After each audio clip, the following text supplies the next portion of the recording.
je reprends parce que je veux. Si tu m'envoies un graphique et puis ça ne ressemble pas à ça moi-même, et puis toi, on va plus causer. Hein? J'essaierai de mon mieux pour éviter ça. Ok. Je t'ai dit, on regarde la tendance de fond. Une fois que la tendance de fond est repérée, on descend d'unité de temps. Ici, on est sur 4 heures. Sur 4 heures, qu'est-ce qu'on fait? On essaie de regarder ce que le prix fait à l'instant T. C'est-à-dire, on va se concentrer sur ce que le prix a fait de manière récente, quoi. Mais toujours en repérant des opportunités qui est dans le sens de la tendance. Est-ce que tu vois? Ok. Ici, c'est quoi? Ici, ce que nous, on a vu, c'est quoi? Ici, d'abord, il faut savoir que ici, j'ai pris la dernière bougie rouge pour tracer l'ordre bloc. Mais il faut savoir que l'ordre bloc, quelqu'un pouvait tracer toute cette correction-là. Mais Ah, il y moi, a un truc qui, il y a un truc qui casse l'écran à l'air là, au niveau des styles là, depuis la terre. qui? J'ai dit, tu vois là, ouais, c'est parti même. Ok. Donc, l'ordre bloc ici, quelqu'un pouvait prendre toute cette correction-là et tracer un ordre bloc. Il n'y a rien de mal. Mais moi, je décide de manière, pour être plus précis, je décide de prendre la dernière bougie rouge, tout, tout, tout. Et c'est pour pouvoir peaufiner mes entrées aussi. Ok. Donc, tu traces l'ordre bloc.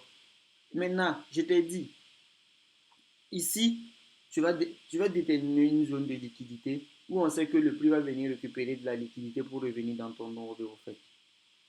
Donc, du coup, ici, on a notre equalo qui est là. Donc, on trace l'equalo. L'equalo, ici, on a une touche, une première touche, une deuxième touche. Bon, ça, tu peux essayer de l'élargir pour montrer que ce truc-là, c'est des trois. Tu vois, tu peux essayer de l'élargir parce que c'est une question de perception.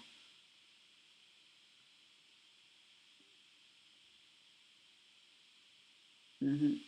C'est une question de perception. Donc, une touche, deux touches. Bon, ça suffit déjà. À partir de deux touches, on sait que c'est une zone de support. Maintenant, qu'est-ce que moi je t'ai appris? Je t'ai dit, nous, on ne se place pas dans les zones de support. Les zones de support et de résistance, c'est de la liquidité. Donc, on attend que le prix chute pour venir liquider la majorité des gens qui vont se placer ici parce que c'est un piège pour qu'ils se placent. On attend que le prix chute pour venir liquider toutes les personnes qui sont au niveau de ce support-là et revenir dans notre OB ici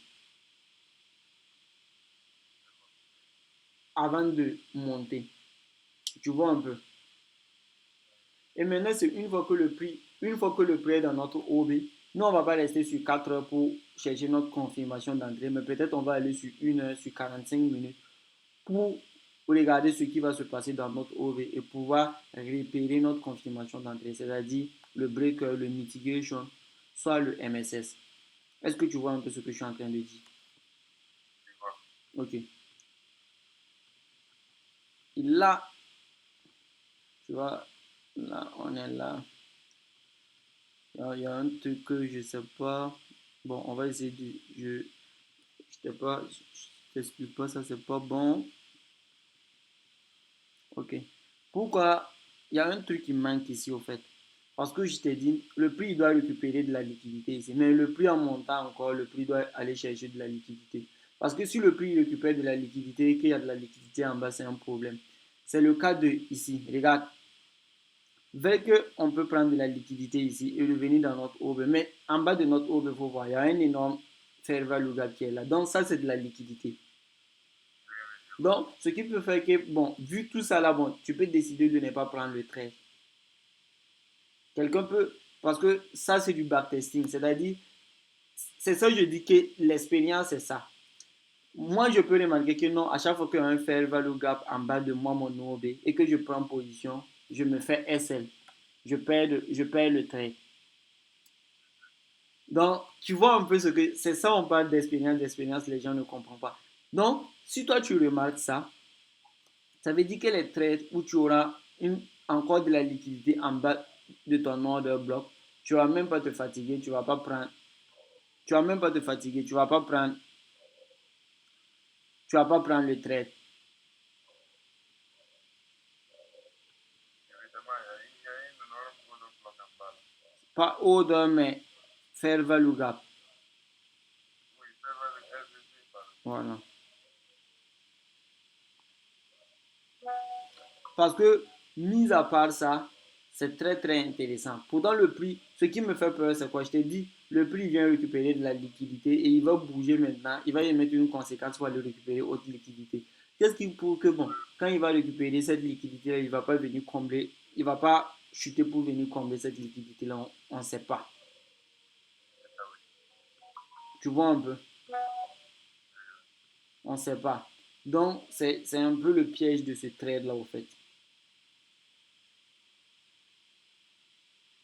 Également, il y a ce truc-là qui est là aussi, parce que ici, on voit qu'il y a une énorme trendline baissière qui se forme. On va,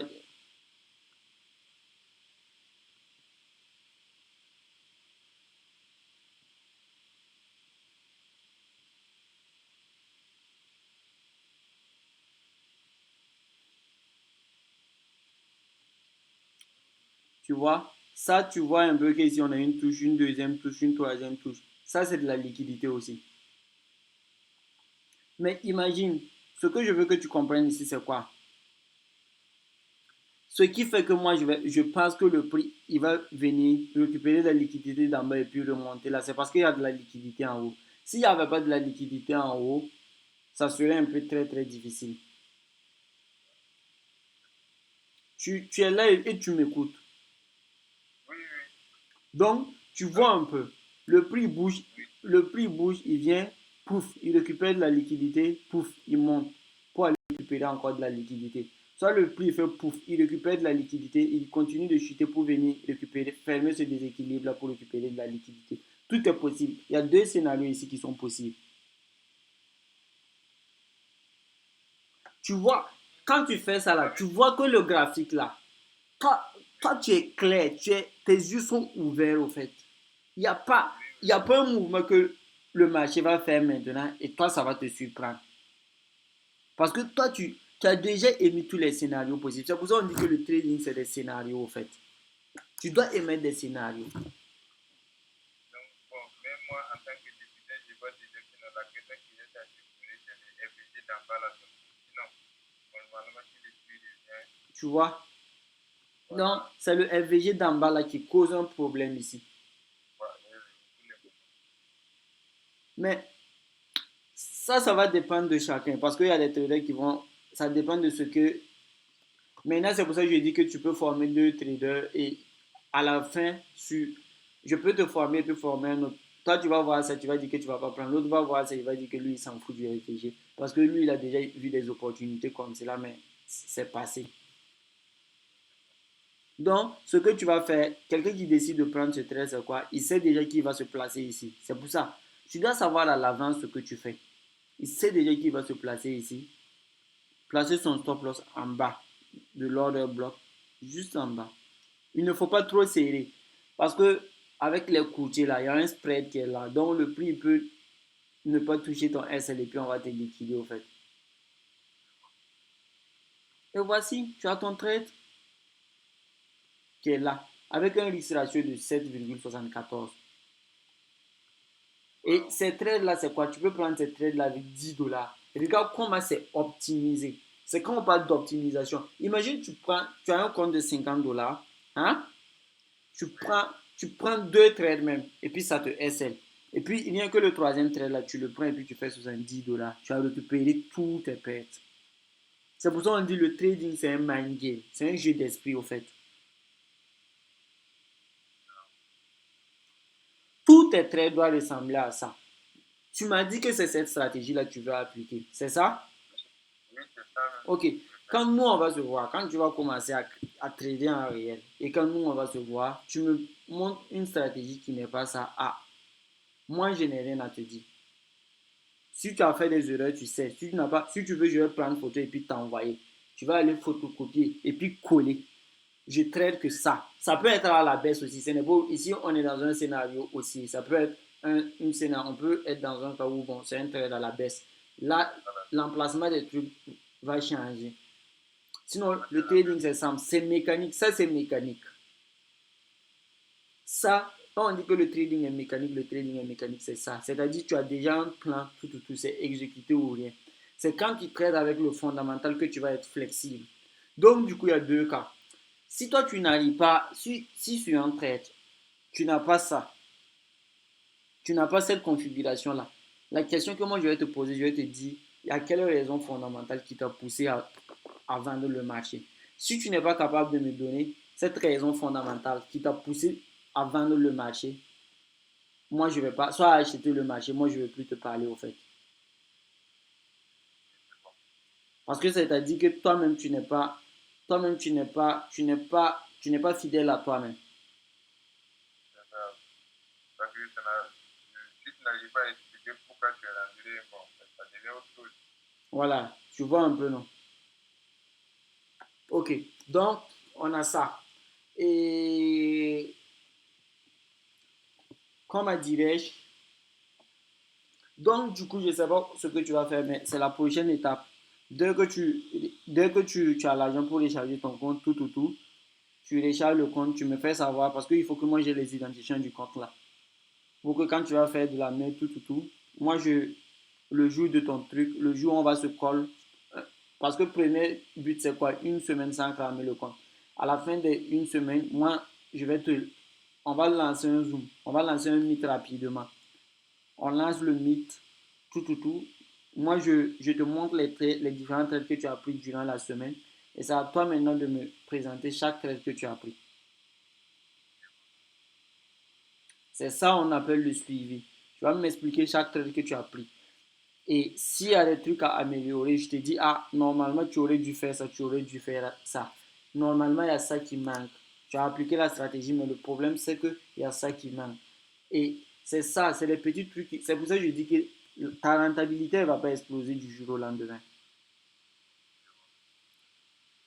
Ok, donc dans ce cas, je vais voir d'ici la semaine prochaine. Bon, si je n'ai pas encore prévu, même peut-être dans la semaine là, je vais recharger mon compte. Voilà, donc c'est bon, c'est ce que moi je voulais te montrer en tout cas aujourd'hui pour que on puisse s'entendre que bon, le côté technique est entre toi et moi, je pense que le contrat est bon.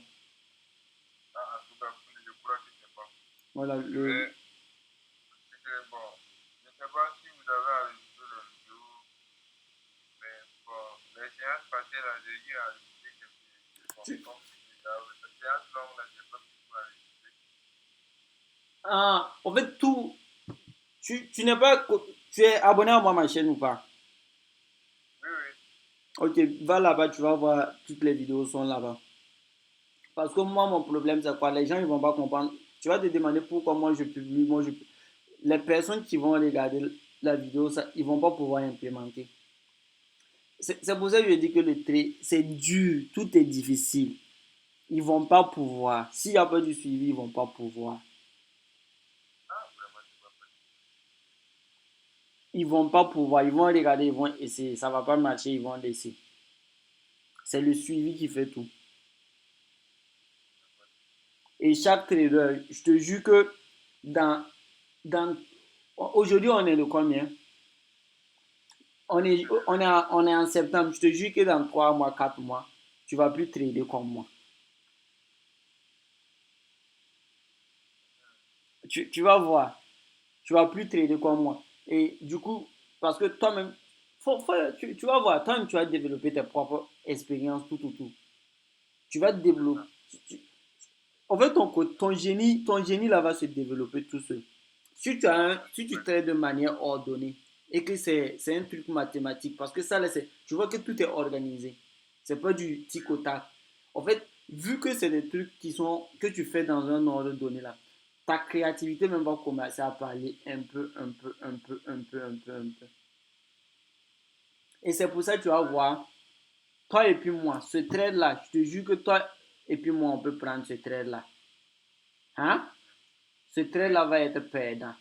Et puis moi, je vais sortir à deux. Par exemple, on prend le trade, il évolue. Quand le trade, peut-être on est à un ici ratio de un pour un. Moi je mets à 2. Et peut-être, bon, toi tu es un gars. C'est pour ça que je dis, toi tu es un gars, tu dis que non. Lorsque, il y a des gens comme ça, quand ils prennent un trade, c'est soit c'est perdant, soit c'est gagnant. Et ils ne sont pas dans l'affaire de BE. Donc, chacun, au fil du temps, en fonction de ta psychologie, en fonction de quoi, tu vas développer des trucs qui sont propres à toi. Et c'est ça qui va te rendre rentable. La rentabilité, ça ne se transmet pas. Si quelqu'un te dit qu'il y a un trading, la rentabilité se transmet, il faut savoir que c'est un arnaqueur. C'est la connaissance qui se transmet. Ce que je suis en train de te transmettre là, c'est purement de la connaissance. La rentabilité, ça va venir par toi-même tes efforts. Donc, Et ça veut dire qu'il faut forcément bon, avoir bon, au moins 2 heures ou 1 heure de temps de graphique par jour. 1 heure de temps, 2 heures de temps, c'est déjà bon. De graphique par jour, c'est bon.